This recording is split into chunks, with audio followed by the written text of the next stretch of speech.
The latest sci-fi thriller starring Jennifer Lopez is shown in the trailer for Atlas. The singer and actor plays Atlas Shepard in the film, which was directed by Brad Peyton of San Andreas. She is a data analyst on a compromised mission and must grudgingly work with artificial intelligence to rescue the Earth. Simu Liu, Sterling K. Brown, Mark Strong, Abraham Papula, and Lana Parrilla are also part of the ensemble cast of the film. Not much information has been made public regarding Netflix's planned science fiction film in 2024. This new teaser is merely a tease, giving viewers a quick look at the film without giving away too much about its plot. Still, it has provided a good deal of information about the project. This includes the fact that the film is probably going to follow in the footsteps of Netflix's past streaming hits, which featured complex visual effects to bring a vast world to life.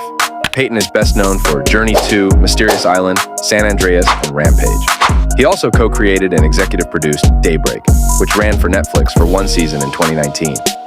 Lopez's other upcoming projects include the Amazon MGM Studios melodrama, Unstoppable, the Anthony Robles story, which should hit Prime Video sometime this year.